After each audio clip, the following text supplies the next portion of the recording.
Hello and thanks for joining us. This is the Midday News. Open member for Ligap Amos Akim has appealed to the Enga provincial government to ban alcohol in Enga during the LLG and Pogera Paella by-elections. Akim, who is also the chairman of the Permanent Parliamentary Committee on Law and Order, indicated that both the police and the PNG Defence Force in Enga should arrest people in possession of all forms of alcohol during the period. He said Enga is rated worse in law and order, and alcohol is the main contributor to trouble and unrest. The Marapiroso government's plan to revitalize correctional service in Papua New Guinea is a step in the right direction to meet the growing need of the prison systems in the country, says the acting Correctional Service Commissioner Bennett Nepo. Nepo said with the influx of inmates, there is a growing need to create better interventions that will properly rehabilitate to be good citizens when they are released. He added that the correctional service officers are doing their part to rehabilitate the inmates but need more support, and the government's proposed program plays a key role in addressing that support. The government's call for intervention through revitalizing correctional service is history in the making, because no government has ever done that. And so what I mean by that, in order for us to do these changes, we as prison officers, we are basically doing our job to change our friends out there who are brothers and sisters who have been outcast from the society, sent to this place, and we are trying our best to rehabilitate them. Through the pivot programs that we are undergoing, we have started this in the regional centers, and the idea will be replicated to all the regions in the country, or prisons in the country for that matter, and we will see that most of them will be rehabilitated.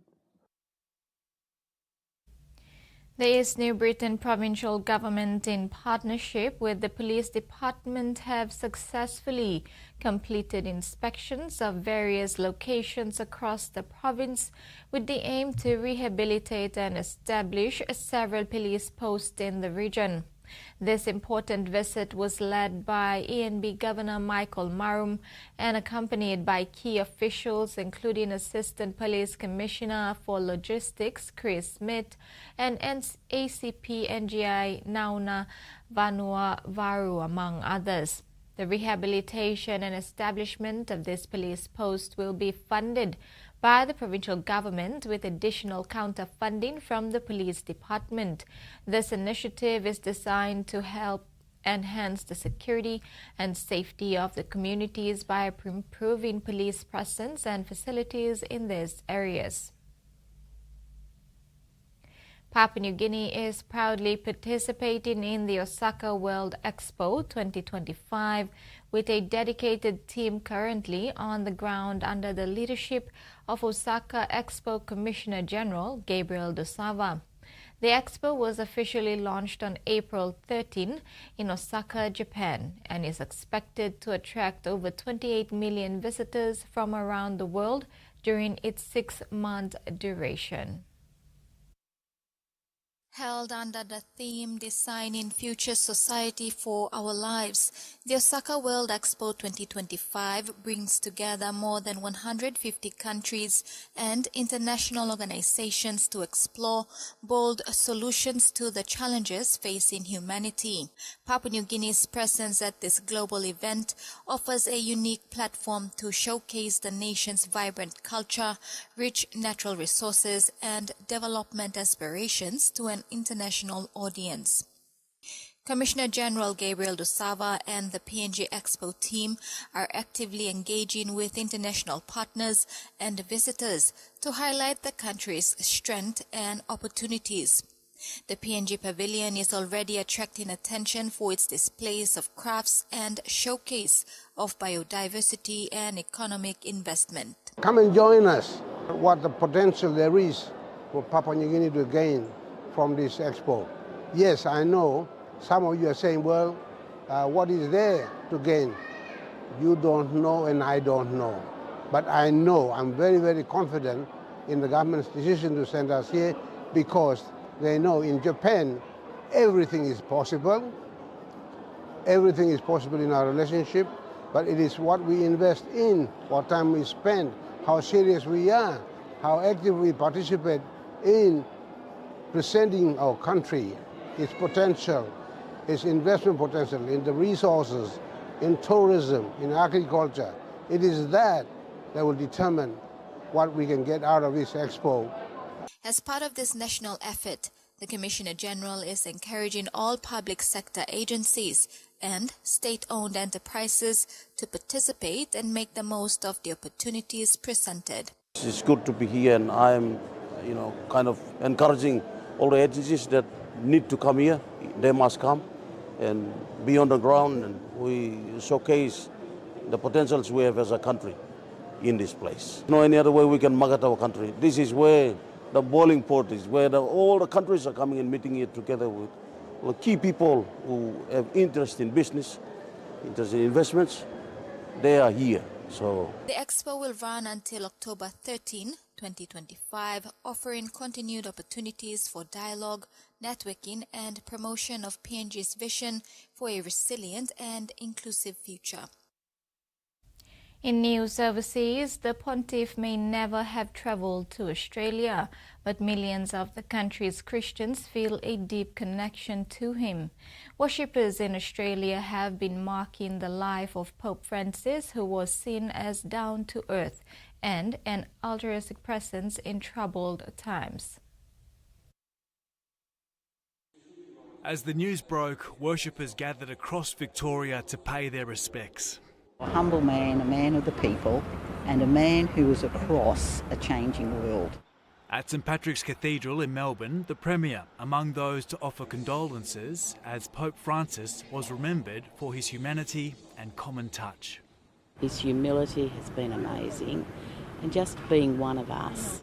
Archbishop Peter Comensoli said the pontiff was a voice for the people on the peripheries.